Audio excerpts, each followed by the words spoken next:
Kak, mak kat sini kak. Kuat. Kuat Kak, jalan Kak sini. Kak, jalan kak. Kak. Sini Kak, kuat Kak sini. Sini, mak kat sini. Kak. Itu Kak.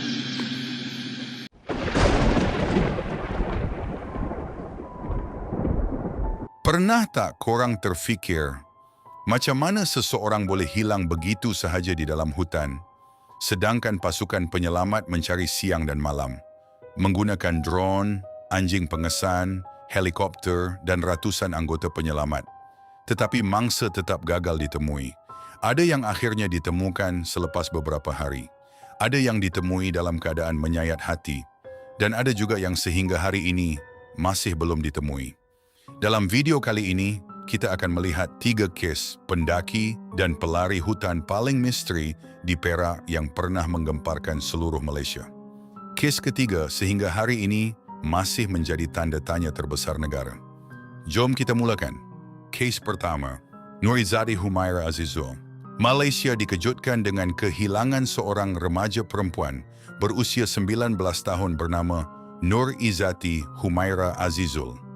Pada pagi 23 Mei 2026, Izzati menyertai aktiviti pendakian bersama ahli keluarganya di Bukit Syangkat Asa, berhampiran Tanjung Malim. Menurut laporan awal, ketika dalam perjalanan turun, Izzati dipercayai berjalan lebih awal daripada ahli keluarga lain kerana berasa panas dan letih. Namun selepas beberapa ketika, Izzati tidak lagi kelihatan. Panggilan dibuat berkali-kali. Namanya dipanggil dari pelbagai arah. Tetapi tiada jawapan. Keluarga yang mula panik segera mendapatkan bantuan pihak berkuasa. Operasi mencari dan menyelamat dilancarkan. Pasukan bomba, polis, APM dan sukarelawan memasuki kawasan hutan. Anjing pengesan turut digunakan. Namun hari pertama pencarian berakhir tanpa sebarang petunjuk besar. Hari kedua, masih tiada tanda. Kawasan pencarian diperluaskan. Ramai mula berharap Izzati hanya tersesat dan masih mampu bertahan di dalam hutan.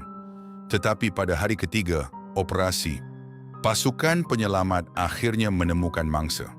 Malangnya, Izzati ditemukan sudah meninggal dunia di kawasan berhampiran kebun yang terletak tidak begitu jauh daripada kawasan pencarian. Berita itu meruntun hati seluruh negara. Ramai tertanya-tanya, bagaimana seseorang boleh hilang hanya kerana terpisah seketika daripada kumpulan?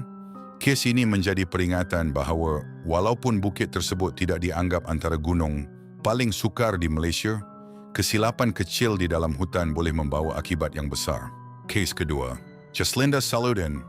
Ketika negara masih bercakap tentang kehilangan Nur Izzati, satu lagi kes kehilangan berlaku. Dan kali ini mangsanya merupakan seorang pendaki yang sangat berpengalaman. Mangsa dikenali sebagai Jaslinda Salaudin, berusia 49 tahun.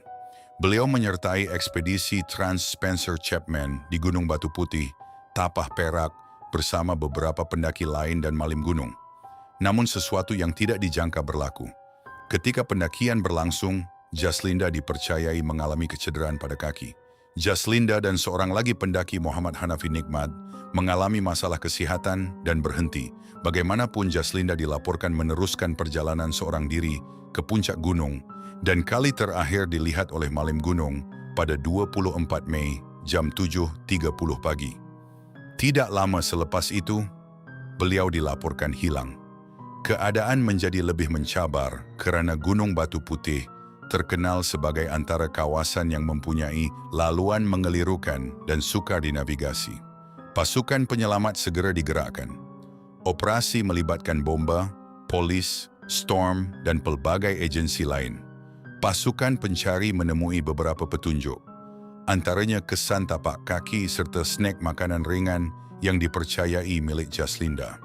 Tetapi masalah utama ialah cuaca. Hujan lebat dan kabus tebal menyebabkan operasi beberapa kali terpaksa dihentikan sementara atas faktor keselamatan. Apa yang membuatkan ramai terkejut ialah Jaslinda bukan pendaki biasa. Beliau mempunyai pengalaman bertahun-tahun dalam dunia pendakian. Namun pengalaman sahaja tidak cukup apabila berdepan dengan keadaan hutan yang ekstrim. Jaslinda Saludin dilaporkan masih belum ditemui selepas dipercayai tersasar daripada laluan asal ketika menuruni Gunung Batu Putih, Perak. Kehilangan ini berlaku dalam ekspedisi Trans Spencer Chapman, laluan hutan pergunungan yang melalui Pos Gedung, Gunung Bahgading, Gunung Batu Putih dan dijangka keluar melalui Kuala Woh.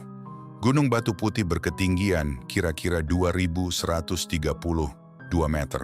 Menjadikan laluan ini bukan laluan santai biasa, tetapi trek mencabar yang memerlukan stamina, pengalaman, dan disiplin kumpulan yang tinggi. Kes ini sekali lagi membuktikan bahawa alam semula jadi sentiasa mempunyai risiko yang tidak boleh dipandang ringan. Dan sehingga hari ini, operasi masih diteruskan. Harapan keluarga untuk melihat Jaslinda pulang dengan selamat masih belum padam. Kes ketiga, Muhammad Ashraf Hassan atau Acap. Inilah kes yang paling misteri dan mungkin juga antara kehilangan paling terkenal dalam sejarah Malaysia. Pada 23 Mac 2019, seorang peserta Gopeng Ultra Trail bernama Muhammad Ashraf Hassan atau lebih dikenali sebagai Acap menyertai perlumbaan lasak sejauh 25 km di kawasan Gua Tempurung, Gopeng, Perak. Acap bukan orang baru dalam aktiviti lasak. Beliau berusia 29 tahun dan mempunyai pengalaman luas dalam pendakian serta larian hutan. Malah beliau pernah menawan beberapa gunung terkenal di Malaysia dan luar negara. Pada hari kejadian, Acap dilaporkan berada dalam kelompok hadapan peserta. Malah ada laporan menyatakan beliau berada dalam kedudukan yang baik sebelum tiba-tiba gagal muncul di garisan penamat. Pada awalnya ramai menyangka beliau hanya tersesat, tetapi jam demi jam berlalu. Acap masih tidak ditemui. Operasi besar-besaran kemudian dilancarkan. Ribuan anggota keselamatan, sukarelawan dan penduduk kampung terlibat dalam pencarian. Kawasan hutan seluas puluhan kilometer persegi diperiksa. Gua-gua diselongkar, cerun dan sungai diperiksa. Tetapi hasilnya tetap sama. Lebih misteri lagi, pihak polis memaklumkan mereka tidak menemui bukti bahawa Acap diserang haiwan liar. Tiada unsur khianat juga ditemui dalam siasatan. Malah serpihan tulang yang pernah ditemui di kawasan berhampiran juga disahkan bukan milik Acap. Hari bertukar minggu, minggu bertukar bulan, dan bulan bertukar tahun. Tetapi Acap masih gagal ditemui. Sehingga hari ini, kehilangan Acap kekal menjadi misteri. Ramai mempunyai teori masing-masing.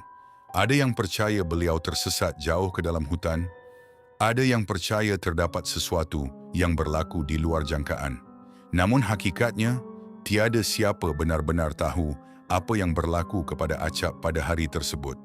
Hutan sememangnya menyimpan keindahan yang luar biasa. Tetapi dalam masa yang sama, ia juga menyimpan pelbagai risiko dan misteri yang sukar dijelaskan. Kes Nur Izzati Humaira, kes Jaslinda Saludin, dan kehilangan Acap. Semuanya berlaku di kawasan hutan dan gunung yang kelihatan biasa pada pandangan manusia. Namun apa yang berlaku selepas itu menjadi kisah yang tidak akan dilupakan ramai. Persoalannya, berapa banyak lagi misteri yang masih tersembunyi di dalam hutan-hutan Perak? Kalau korang suka video seperti ini, jangan lupa tekan like, subscribe dan komen pendapat korang. Dan seperti biasa, sentiasa berhati-hati apabila memasuki hutan.